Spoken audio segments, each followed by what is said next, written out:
the drone that pretends to be a bird. On a misty morning at the edge of a coastal wetland, an unexpected visitor glides overhead. At first glance, its wings cut through the air with graceful precision, every beat reminiscent of a gull scanning the waves for breakfast. Fishermen cast their nets, ducks quack from floating reeds, and out of the corner of your eye you spot a shape that seems familiar. Yet something feels off. Its wings hum with mechanical whispers, and its silhouette, upon closer inspection, reveals slim seams and panels. This is no gull. This is the drone that pretends to be a bird, a marvel of engineering, deception, and ambition.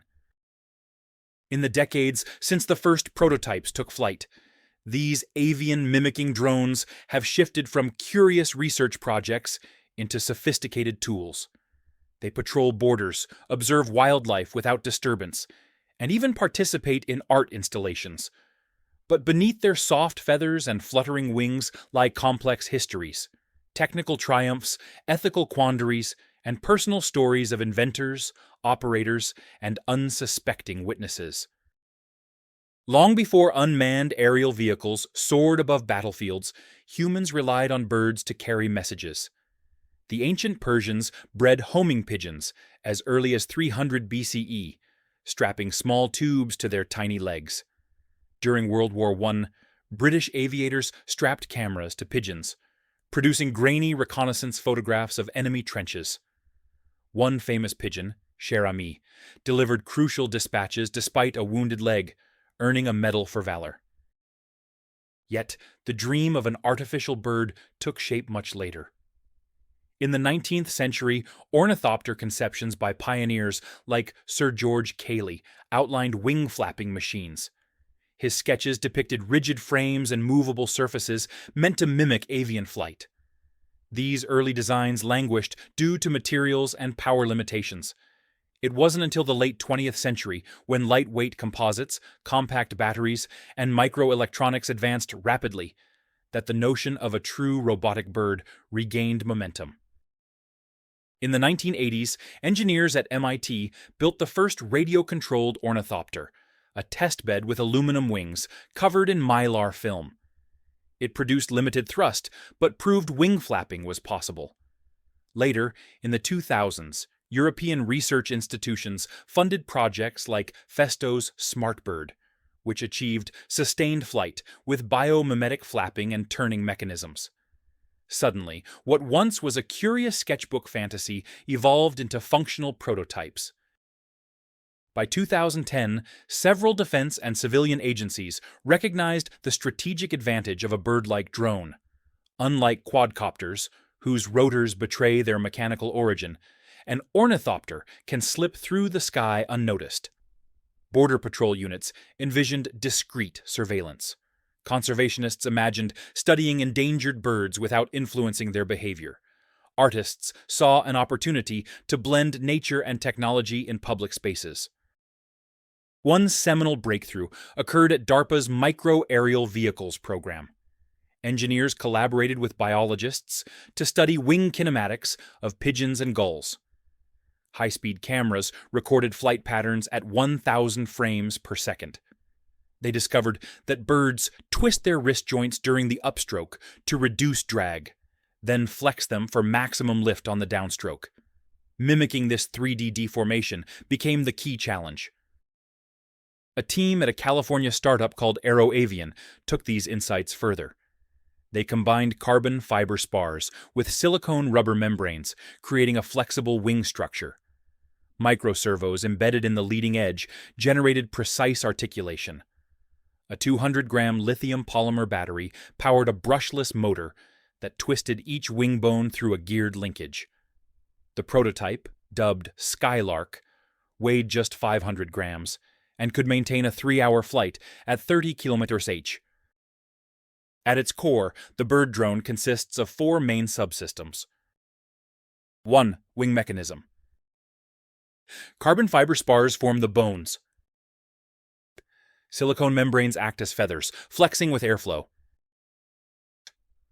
Microservos and linkages reproduce wrist twist and elbow bend. 2. Propulsion and power. A brushless DC motor provides auxiliary thrust, often concealed as a tail-mounted pusher propeller. A 5-20 mimicry lithium polymer battery supplies energy for flapping and electronics. Smart power management circuits optimize wing beat frequency to extend flight time. 3. Control and sensing. An autopilot board running open-source firmware manages wing beats, tail rudder, and minor thrust adjustments. Inertial measurement units, gyroscope, accelerometer, provide attitude stabilization. A miniature GPS and magnetometer enable waypoint navigation for pre-planned missions. 4. Camouflage and feathers.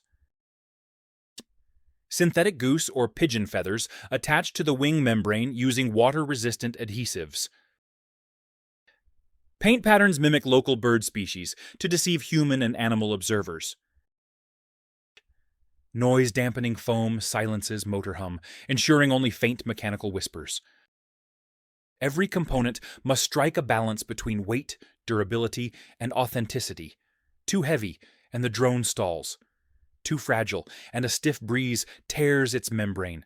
Too loud, and it draws attention, defeating its stealth purpose.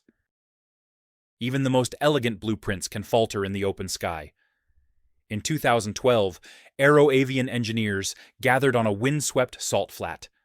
Skylark took off with a soft whir, wings flapping in perfect synchronization. Initial successes brought cheers. But on its third circuit, a gust of crosswind ripped a leading-edge hinge. The drone spiraled into the ground, feathers scattering like a grotesque breeze of down. avian's lead engineer, Maria Chen, recalls the aftermath. I was certain our math was flawless, but when the wing tore and it spiraled out, I realized nature is smarter than our equations. We had to return to the drawing board, literally plucking feathers off real birds to measure tensile properties. Weeks turned into months of material testing. Ultralight Kevlar fibers replaced the original spars. Reinforced silicone compounds improved tear resistance. Eventually, Skylark 2 emerged, capable of withstanding gusts up to 25 km/h. By 2015, several European border agencies field-tested bird drones to monitor remote checkpoints. A squadron of pigeon-like drones flew by day, returning to camouflaged, netted roosts at night.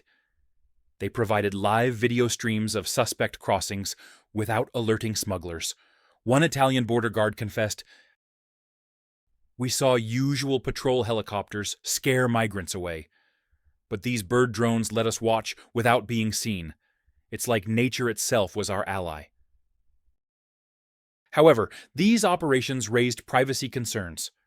Critics argued that stealth surveillance blurred lines between national security and invasive spying on civilians. Public hearings in Brussels led to strict regulations. Drones must clearly display small reflective panels visible under daylight and only operate in designated border zones. On the opposite end of the spectrum, ornithologists embraced bird drones to study nesting habits of endangered species.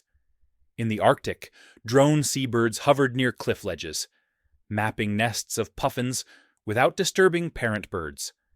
Their silent flapping mimicked natural calls, causing minimal alarm. Researchers obtained high-resolution imagery of 3,000 nests, tracking chick growth and predator presence. Dr. Amina Yusuf, a marine biologist, shared her experience. Before, we had to rappel down cliffs in harnesses, risking both our safety and stressing the birds. The drones opened a new window. Our data doubled, and adult puffin attendance remained unchanged. It was a game changer. Yet even here, debates arose. Could synthetic birds inadvertently introduce pollutants? The small amount of non-biodegradable adhesives and microelectronics raised questions about micro-debris in fragile ecosystems.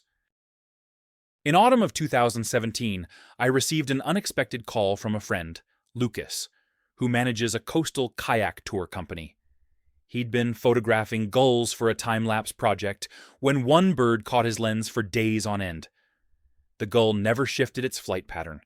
It rose over his boat, hovered above his head, then banked precisely over the same rocky outcrop. Lucas described the moment. I zoomed in and saw a tiny camera lens nestled among its tail feathers. My heart skipped. Was this some government project? The gull's eyes seemed to flicker with LED reflections. Lucas tracked the gull for 2 weeks, noting its midday and pre-dawn patrols. When he alerted local wildlife authorities, they dispatched biologists who set up nets. Under cover of darkness, they captured the drone. Painted in lifelike gray and white patterns, its microcamera and GPS hidden among artificial down. That drone turned out to be part of a classified coastal surveillance program. The agency declined to comment, citing security. Lucas felt both exhilarated and uneasy. It was like discovering an imposter among friends. I love birds, but this one betrayed me. Imagine standing on a windswept ridge at dawn. The air is damp with sea spray. You cup your hands around your ears as a gentle thrum approaches. At first, it resembles a fading cicada chorus, but the cadence is uniform. Whoomp, whoomp, whoomp. Your gaze tracks a shape emerging from fog, its wings spanning 2 meters in a lazy arc. You catch the metallic scent of worn machine oil mingled with the salty tang of the ocean. The membranes vibrate so delicately that a rogue strand of mist condenses into droplets on their underside, distorting the light. A bird cries overhead, a gull responding to what it perceives as kin. Then you realize the hum is not distant thunder, but the drone's motor, modulating thrust as it ascends. The experience is uncanny. You feel a shiver of wonder at the engineering prowess, and a pang of unease at the deception. Nature and technology converge in a single creature, asking you to reconsider what you trust with your eyes and ears. Late one night, in a cramped lab at Avian headquarters, 2 engineers huddled over a prototype. Engineer A, at 20 Hz wing beat, we're still off by a half millisecond phase lag between left and right. The asymmetry triggers unwanted yaw. Any ideas? Engineer B, what if we introduce a micro-balance weight in the right wing root? Shift the center of mass by a few millimeters. It might auto-correct the phase drift. They attach a tiny tungsten pin under silicone, reassemble the wing assembly, and power up the flapping sequence. The wings beat in harmonious unison, perfect symmetry. Engineer A, grinning, we just taught it to dance like a real pigeon. Engineer B, next step, color matching the UV patterns on the primary feathers. Even hawks can see UV. If we nail that, no bird will suspect a thing. 1. Aerodynamics of flapping flight. Unlike fixed-wing drones, flapping wings generate unsteady forces. On the downstroke, a wing accelerates air downward, producing lift and thrust. On the upstroke, the wing twists to present a thinner profile, reducing negative lift. This cycle mimics real birds and offers higher maneuverability at low speeds. 2. Control algorithms. Embedded firmware samples inertial sensors at 500 Hz, adjusting servo positions mid-stroke. A proportional integral derivative, PID, controller maintains attitude stability. For sharp turns, the drone modulates wing beat amplitude on one side, banking into the maneuver like a living creature. 3. Acoustic signature. Bird drones avoid rotor-like tones by flapping at frequencies above 15 Hz, beyond the peak sensitivity of avian hearing. Noise-dampening foam around motors minimizes broadband noise. The result is a faint whoomp that blends into ambient wind sounds. 4. Power optimization. To conserve energy, drones exploit thermal currents. An onboard barometer detects rising air, prompting the drone to climb with minimal flapping, then glide on extended wings. This dynamic soaring, inspired by albatrosses, can double flight endurance in windy conditions. Theme: camouflage metrics. Visual stealth requires matching wing beat frequency and feather pattern to local species. Engineers use spectrophotometers to measure light reflectance across 300-700 nanometers wavelengths, replicating both visible and ultraviolet patterns. Feathers are trimmed and arranged in foil-printed sheets to mimic natural iridescence. The rise of bird drones spurs a host of questions. Wildlife impact. Even subtle avian impersonation can disrupt mating rituals. Male birds court decoys in spring, wasting energy on false rivals. Researchers must calibrate drone behaviors to local breeding cycles to avoid long-term ecological damage. Privacy and surveillance. Governments can deploy fake birds over urban areas, collecting imagery and audio without public consent.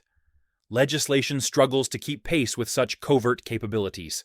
Citizens demand transparency. If a bird could be a drone, whom do we trust? Military uses.